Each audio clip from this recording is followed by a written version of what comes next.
publisher are willing to spend the money on the UA to drive the growth of their whole minigame market.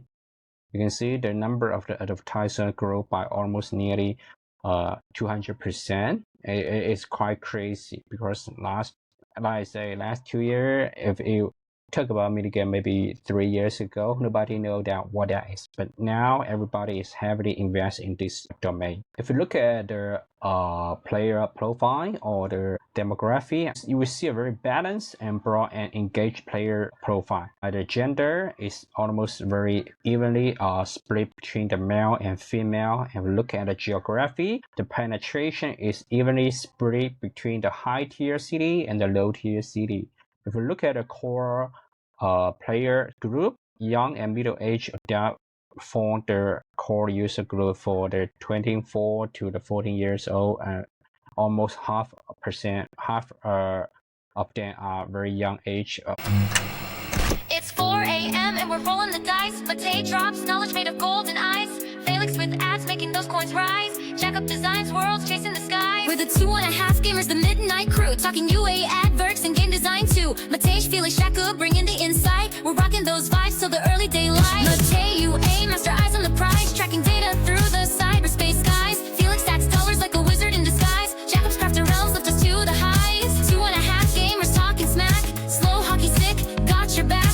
Ads are beautiful, they light the way. Click it fast, don't delay.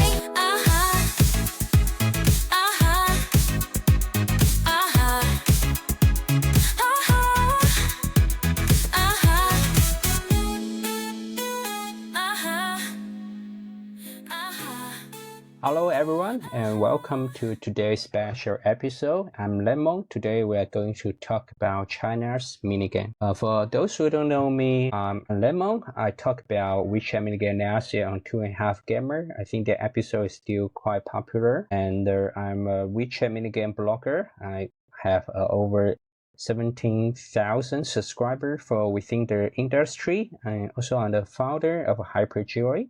Hyperjoy is a game development studio. We focus on building a tower defense game for the global market. I also have the pleasure to working as a consultant for Scopely, advising them on the China's minigame market opportunity. I've been also speaking about the China's minigame this year and the Pocket Gamer Connect Shanghai. So without further ado, we are going to cover today. We will start with minigame market overview, and then we will look at the key genre benchmark metric. After that, I will highlight some of the top winners in the space, and we will finish with key takeaway for our discussion. So let's dive into the first part, minigame market overview, which I will give you a high-level understanding about the whole WeChat minigame or minigame market. I make a tool recording about how the minigames play in WeChat and the Chinese TikTok Douyin. As you can see, you don't have to download anything. You just open the game inside this super app and you can play them in a very convenient way. That's a very frictionless experience compared to the traditional App Store game. Then you have to download the game for the App Store, and then you can only play it after it finish download. On the WeChat minigame, I'm playing the Gatsby Harbor on the right. I think I'm playing some Screw Jam, things like that. Okay. Let's move to the next page. Here I made a very clear comparison between the traditional App Store game and the minigame. Like the minigame offer a very convenient experience for the player to play the game without download anything. And then due to the frictionless experience and also without download, and the UA cost is quite lower compared to the traditional App Store game. You can see that minigames starting to grow for the past few years, and then 2 years ago, maybe 3 years ago, you talk about minigame. Nobody knows what the minigame is, but now everyone's talking about the minigame opportunity. We see a very significant year-over-year growth in the last 2 years. I think the market growth is still going to continue, but in a much more slow pace. Also, in addition to the growth in the market side, you can see the scale of the US spending also maintain a very steady upward trend. Here, we call that for Gold Rush for a recent study for the third quarter of 2023. The minigame sector has shown significant growth in both the number of the game launch and the number of advertisers. Yeah, I think this build a very healthy growth in terms of whether it's the supply for the new game, but also more and more publishers are willing to spend the money on the UA to drive the growth of their whole minigame market.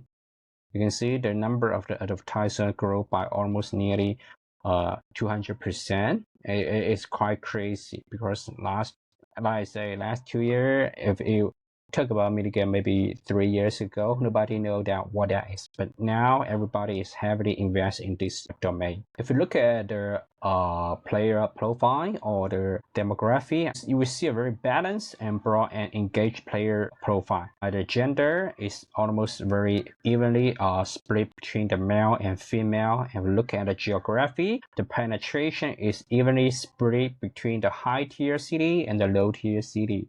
If you look at the core player group, young and middle-aged adult form the core user group for the 24 to the 14 years old, and almost half of them are very young age player. Also, if you look at the developer side, the small and medium team are winning in this minigame market. 18% of the developer team are 5 to 13 people, and they are currently over 400k minigame developer. If you talk about hypercasual game, and this game can be done in maybe 4 weeks, and we talk about hybrid game or midcore game and some game with very complex meta system and gameplay, usually take about 3 to 6 months. The average cost for developing a feature-rich minigame is about $115,000, which is 1 million RMB. I think the cost efficiency is quite strong. Here, I mean the feature-rich minigame is something like Capybara Go or Survival IO type gameplay with a very complex meta game. Yeah, not just some very basic puzzle game or hyper-casual game. So you see the productivity here in China is very strong. Part 2, we are going to talk about minigame genre, and we are going to share something about the metric, benchmark, and data for different genres, so give you a very solid understanding about the whole market chain. If we bring down the whole minigame market into 3 major genres, we will have a hybrid game, and we have a hardcore game and casual game. And in the hybrid, we have a very fast-growing genre like the tower defense roguelike and idle RPG. Hardcore game, we have the X game and SLG game. SLG means 4X in Chinese context. And simulation game and the Chinese RPG game. For casual game, hyper-casual, merge 2, and match 3. I think these are the main big 3 genre in the minigame market. Looking at the UA spending between this genre, the market is shifting toward hardcore game. Casual games are also in a significant growth area because the last year TikTok and WeChat are trying to convert their existing audience into minigame players. So the way they convert is to provide them with some casual game, and so that's the reason why the casual game is in a very fast growing stage. And the hybrid genre, however, are seeing a contraction due to a lack of innovation. So if you look at the US spending and the subgenre level, you can see here the casual game growth is mainly driven by merge and the match game. Here you will see about 6.6% of the total US spend, and also you will see even though the whole hybrid game are in a decline, the tower defense game you can see here is remained quite stable. And for the rest, the RPG, 4S game, and idle squad RPG are showing a modest but very slow growth. If you look at the subgenre UA spending, you will see as the first quarter of this year, and the minigame market is very heavily concentrated The top 3 subgenres like the RPG, hybrid, and the tower defense game together, and they account for nearly 16% of the total UA spend. Casual games still remain very niche genre in the minigame market, unlike in the Western market. So that I think there's a huge difference between the minigame market and the Western mobile game market. The growth here in minigame is mainly driven by the midcore game or the RPG game. If you look at the competition between different subgenres, you will see that in most subgenres, the market share is concentrating among just a few top winners. For a new game to succeed this year, you need to have the best quality of the game, but also the best quality of the UA. You need the both in order to succeed in today's market. I think the competition is very cutthroat, so you will see the success rate for different genres are in a very low compared to last year. And here you can see the fourth genre and the top 10 of the fourth game takes out 96% of the UA spending. Clearly a winner's takes our genre. And for here you can see also the merge and match genre. 92% of their UA spend are concentrating among the top 10 games. So if you're top 12 and top 20 or something else, you don't stand a chance in this market. So you will see the bar for different genre are rising. Let's go to the UA benchmark for different genre, and you can see we have the CPN and CTR and CVR for different genre here. Like casual game, look at it here, which means the hypercasual or puzzle game. If you look at the CPN, it has 15 to 25 IMB CPN. The CTR is 2.8 to 3% CTR. It's quite higher compared to other genre. And for scan here, SLG, and if we look at the CPN, is something between 13 to 14 IMB CPN. CTR is 1 to 1.2% CTR. If we look at the retention metric for different genre here, we have the new user retention, but also we have the paying user retention. I think this is quite different metric between different genre here. And for the new user retention here, we have something ranging for 7% to 22%. If you look at the merge and the match game here, it have the highest retention for day one. 17% to 22%. If we look at the day one paying user retention, we will see the 4X and the RPG game has the highest day one paying user retention, ranging for 18% to 85%. I think this is the most important metric where we are deciding whether a game is good or bad during the soft launch stage, because like the Minigame, you don't have to download, the player come and go very easily. What does matter is whether the paying users will stay and continue to pay. So day one paying user retention, I think, is quite important for hardcore or midcore genre. If we are looking at the payback period and LTV growth for different genre, you will see for the 4S game, which here the SLG have a payback period of 8 to 10 months. For most other genre have their payback period and 4 to 6 months.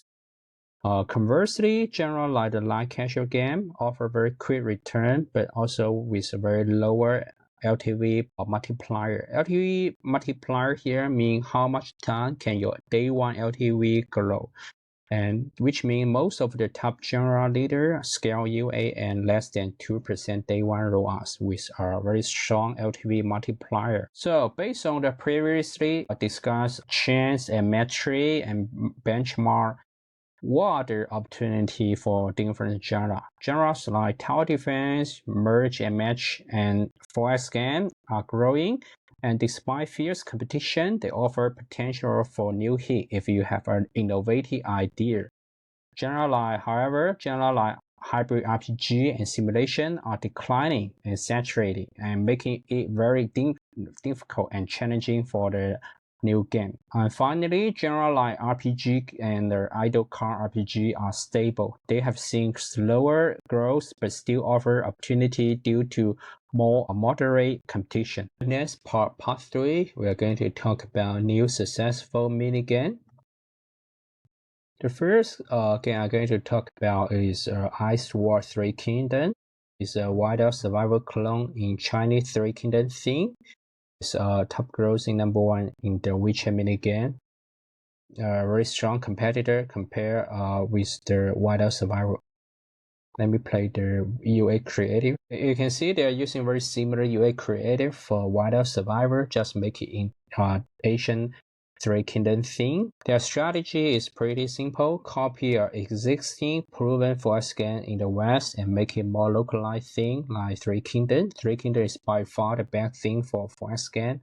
And then you pair with some strong UA and then scale this game very crazily in the Minigame market. Move to the next one is also a 4X game. It's a pop war with a 4X combination. It's developed and by Joynet Game, the one for Legend of Mushroom.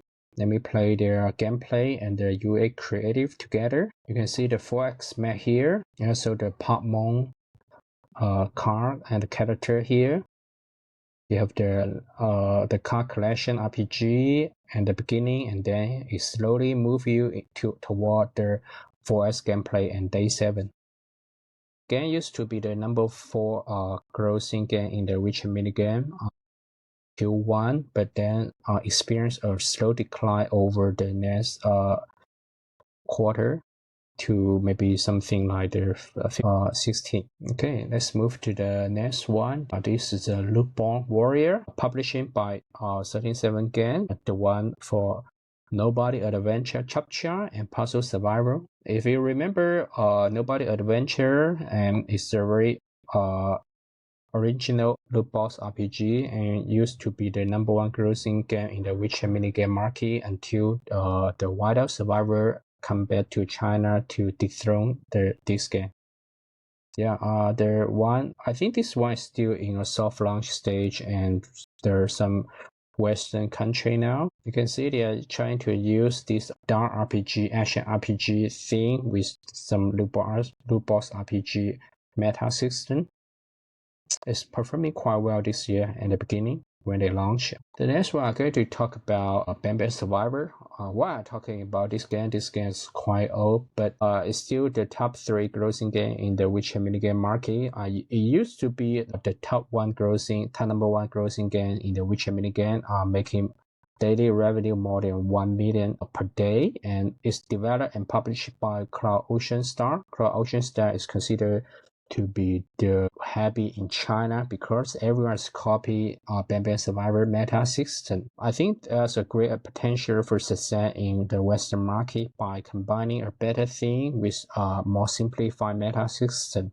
We already see the success of Galaxy Defense in the last maybe a few episodes in Pool 2.5 Gamers, so we expect to see some more westernized Bangbang Survivor game to succeed in the future. And the game Bangbang Survivor is so successful that they have to make their own IP to expand to the 4X genre. They just soft launched this game last week and it's built upon the whole Bangbang Survivor IP.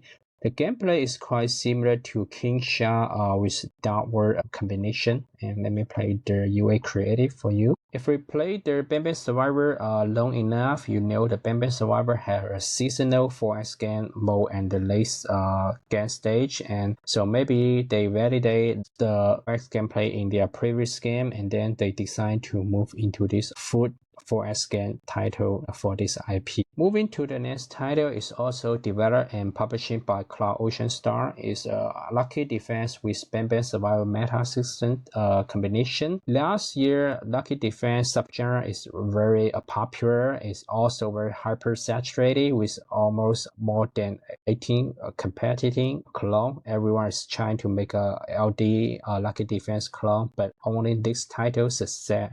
So let me play their UA creative. I think they are doing quite well also in some Asian country. Why they succeed? I believe it has a great thing to do with the meta system. They build a very strong, robust meta system to monetize their player and also provide them with a very long-term goal to play the game. Simply copy their 111 lucky defense. It doesn't work out well on the WeChat Mini-Game market.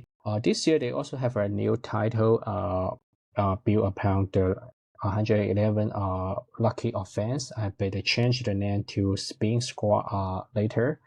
And also quite successful right now. And let me play the UA creative. Yeah, you can see the comparison between these two games. On the right is the 111 lucky offense of Spin Squad.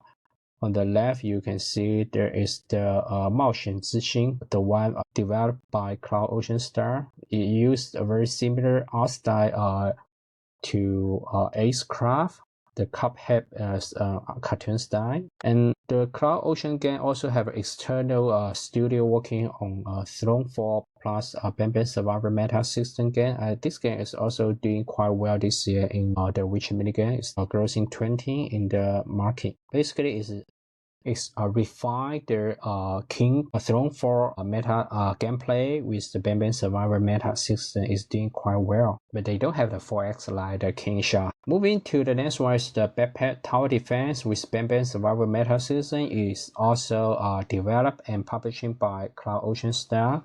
It's a very successful tower defense game. It's currently still the top 10 in top grossing chart. Yeah, they also launched this game in the Western country, but it's not doing that well due to the complex in the meta system. But they're still soft launch this game in some Asia and Western country. I think this is the best performing backpack tower defense game in the Chinese mini market. For 2024 backpack tower defense game, there are more than 200 developers doing this backpack tower defense genre. It's quite competitive, but this game is the clear winner. And also we see other developer build upon the 111 titles. And here, this game is called 我是大主公. It's an army defense, tower defense, army defense game and tower defense roguelike, and it's top 13.5% in the top grossing WeChat Mini-Game. Estimate monthly revenue more than 5 million. And the game successfully implement and refine the core mechanic for ball versus zombie, which is for 111 failed title, but they build it with a more robust meta system for Bangbang Survivor. It's developed and published by Glacier and the one behind the X Hero, and they are considered to be the Chinese Nestor or Hero Wars, using very puzzle game with the idle car RPG combination. This game is the one spending daily UA more than 2 million. It is a summer and merge game. The gameplay is quite similar to Bangbang Survivor, but they changed the button apart to something like the Rush Royale, Summer and Merge, and it's quite random. And this game is performing quite well this year. I think it's the best performing tower defense game in the Chinese market this year. And I think they are going to launch this game in the Western market in Q4, and let's wait and see how will they perform. And also we have some Bangbang Survivor variation with shooting out. This game is currently top 13 grossing in the WeChat Mini-Game market. Same meta system, and like Bangbang Survivor, you don't have to move the car to like the Survivor IO. The car will auto drive, and then you just choose the skill. It's very idle, and it's basically Bangbang Survivor clone in different way. You can see their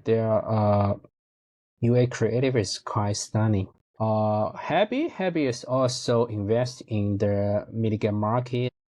When they launched the Capybara Go in the Western market, they also have their own Capybara Go reskin version for the WeChat Minigame market. Let me play the video here. You can see it's basically Capybara Go in a different skin. The game peak and rank top 13 on the WeChat Mini-Game market, and then decline very fast and falling out of top 100 by late April. Because I think for heavy, their meta system is not that strong enough to compete with other competitor with Bangbang Survivor meta system in China. In the West, I think they're doing quite well, but in the Chinese market, I think they have a hard time competing with Bangbang Survivor meta system. Also, Happy is testing Capybara Go 2.0 in the Chinese WeChat Mini-Game. Yeah. Basically, it's a score RPG and built upon the Capybara Go meta system. No meta system. They are using a new meta system similar to Whiteout Defender, which is a score RPG. But the gameplay is a score RPG battle and similar to the Capybara Go with random events. Basically, they made this game and two versions. The Chinese version is called 绝地三国. They also have a Western version, Ace Monster. I believe they soft launched this game in Vietnam last year, and I are going to soft launch again in some Western countries soon. But this game is still not performing that well based on my information, and still they need more time to fine tuning this game before it reach a global scale standard. And also Happy is also testing a new game using very similar gameplay like Crash Quest and with their own new meta system. It's called 蔬果英雄 Flute Hero. Let me play the video for you. But still in a soft launch stage, and I believe this game have better metric compared to the previous one. I think they are going to launch this game maybe in this year. Yeah, the gameplay is quite similar to the Supercell Sunset title Crash, which is something like you just tap on the same unit and it will disappear and then attack the enemy, and then if you it kind of like the, how to say, the puzzle RPG genre, similar to maybe some tag to match genre with some RPG element. Let's talk about some ad monetization title, the IA driven title. This is a very successful title in the TikTok minigame. Is top grossing IA game in the Douyin, which is TikTok Chinese TikTok minigame, and is only ad monetization. The developing cost for this game is less than 20k, but the estimate ad revenue is more than 1.5 million. Let me play the gameplay for you. It's heavily inspired by the Verdu's title Gear 5, but in a different theme. And yeah, their core strategy is to leverage their TikTok live stream organic traffic. How they are going to do that? They develop and integrate more than 15 distinctive side game mode within the main game. Each mode will be the focus of a weekly live event, creating a constant stream of new content to attract and engage viewer. So in this game, you can not only play this the main gameplay, you will have maybe more than 15 to 20 different gameplay to enjoy, and then you will. Yeah, let's move to the next one. I think this one is very interesting one, because you are making the Western top UA creative into a mini game. It's a number one, top two in the top grossing IA game in the WeChat mini game. It's a number one top popular game in the WeChat mini game, and estimate the daily UA spend is maybe 15k, and the daily ad revenue is 10k per day. Let me play the video for you. You can see it's basically still the idea for a royal match or royal kingdom and make it into an actual game. Let me replay here for you. This game have crazy 15-6 side game mode in the main game. You need to watch the ad to unlock each one. So the last part will be some key takeaway for today's session. So the most important thing to remember is that minigame market is not mini at all. In 2024, its revenue surpassed 6.97, which is close to 7 billion.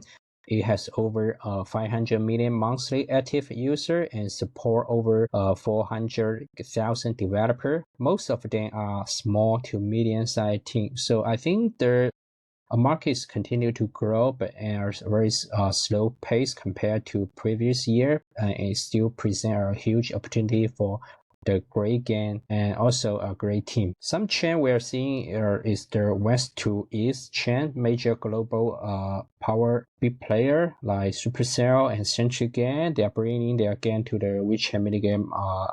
Like Supercell is going to launch the Clash Royale maybe in next month or something like that. Brawl Stars is already on the WeChat Mini-Game. Kingsha, when they Century Game already soft launched this game on the WeChat Mini-Game market in the last few weeks, and they are going to scale this game very aggressively soon. And also we are seeing the Gatsby Harbor for Michael Frank is already launched on the WeChat Mini-Game last year.